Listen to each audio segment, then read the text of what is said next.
تهمت زدم ها؟ اون کثافت به من. مامان نزنش.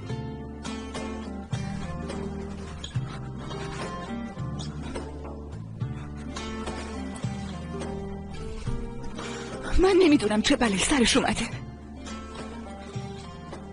تو برای اون پسر مادری کن، برای بشرا مادری کن، ولی برای من نکن. آبجی آبجی آبجی جون نرو.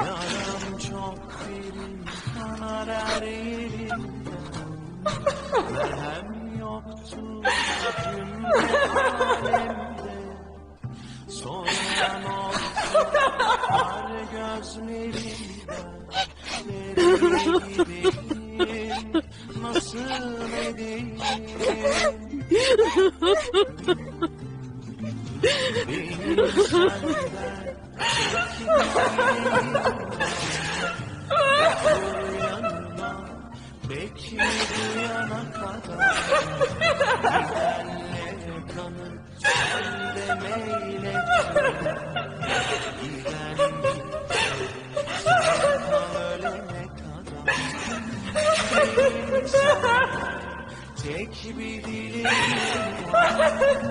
otur yanımda bekleyene kadar gidenlere kanıp sen de meyletme giden gidersen sen kalır. ایلول بسه گریه نکن. نمیتونم خودمو کنترل کنم. بذار خودشو تخلیه کنه. آدم همچین مادری اصلا نداشته باشه خیلی بهتره. چقدر بی‌وجدانی. اگه نمیخواستی راش بدی تو خونه چرا هرکی بهش امیدواری میدی آخه؟ دخترا بیاین بریم سالن مطالعه تا ایلول یه خورده تنها باشه.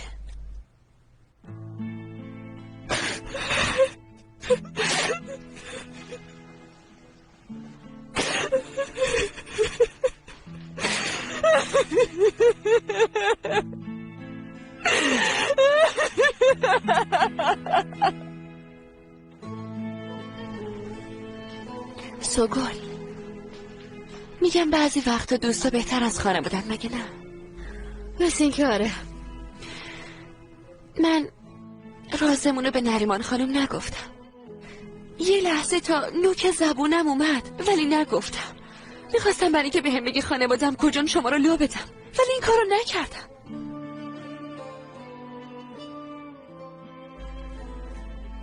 بهت قول میدم خودم خانوادت رو پیدا میکنم. ای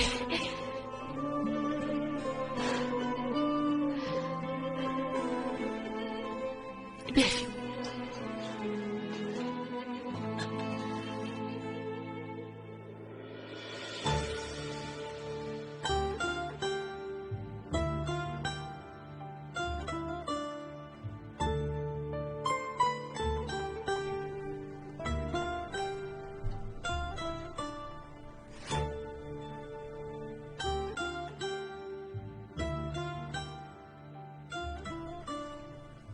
نمیخوام رومو نکش.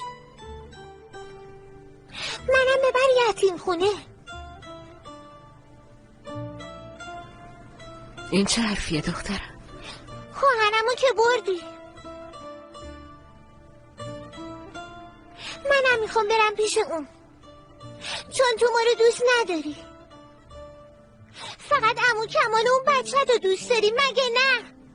بشرا اینجوری نگو دخترم.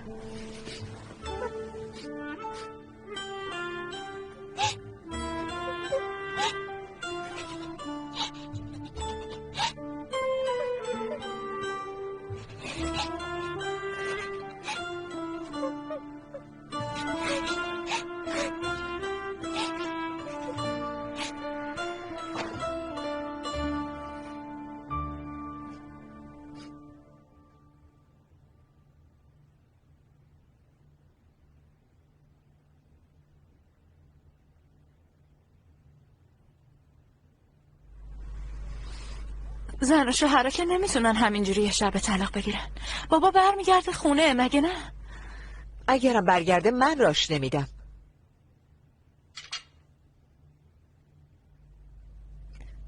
از این به بعد پدر ندارین، فقط مادرتونو دارین. قوانین این خونه باید تغییر کنه. هر کس هر کاری دلش بخواد نمیتونه انجام بده.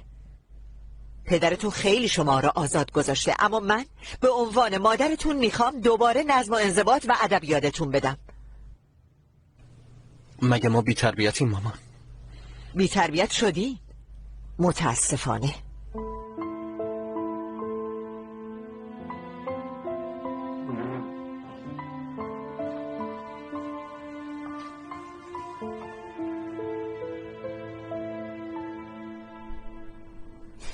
بابا جون، شنیدی که دکتر چی گفت؟ اگه داروهاتو به موقع مصرف کنی خیلی زود خوب میشی، دیگه مشکلی پیش نمیاد. باشه؟ دکترم من که به گفته بودم چیزیم نیست، همش تقصیر مادرته، همه رو الکی نگران کردی. میگم پس حالا که بابا حالش خوبه بیا کارای ازدواجمون رو زودتر انجام بدیم. نظرت چیه فریده؟ حالا ببینیم چی میشه. عزیزم الان چند سال نامزدیم، دیگه وقتش عروسی کنیم. اگه بیشتر طولش بدیم بابات از من شاکی میشه که چرا برای دخترش عروسی نمیگیرم. هر جور خودتون دوست داریم بچه ها، ما که اصراری نداریم. برعکس بابا جون، باید زودتر عروسیمونو بگیریم. حتی من فردا میرم برای محضر وقت میگیرم. وداد خودت میدونی که این روزا سرم خیلی شلوغه، یعنی به نظرم لزومی نداره که انقدر عجله کنیم. خواهش میکنم. عزیزم من مرخصی میگیرم و تمام کارا رو انجام میدم، نگران نباش. همه چی رو بسپار به خودم.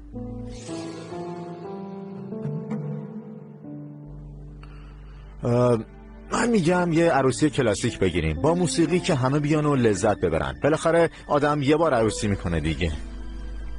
هر جور خودتون میدونی. من برم آشغالا رو بذارم دم در، الان میام. من میبرم. لازم نکرده، خودم میبرم.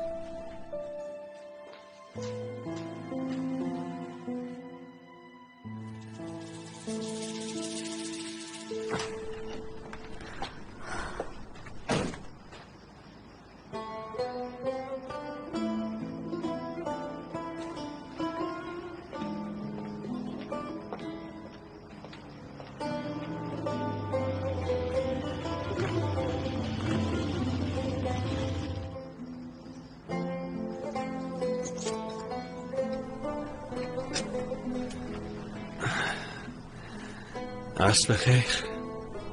همچنین.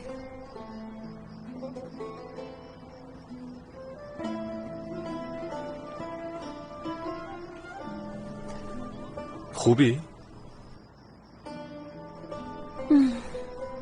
هستم دیگه.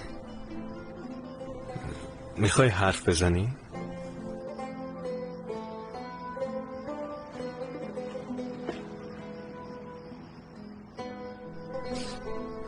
مثل اینکه حق با تو بود.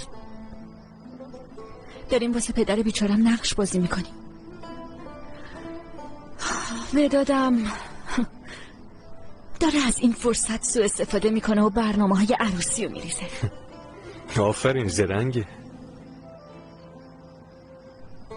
تو هیچ وقت تو این شرایط قرار نگرفتی؟ یعنی هیچ وقت اشتباه نکردی؟ چرا؟ خیلی زیاد. خیلی خوب. مثلا آخرین باری که اشتباه کردی چی بود؟ مثلا این اواخر یکی از دانش آموزام حالش گرفته بود، منم گفتم بهم بگو چی شده. گفت نه. این یعنی نتونستم اعتمادشو جلب کنم و یه جا اشتباه کردم. همین. از دختره من که نبوده. نه، دانش آموز پسر بود.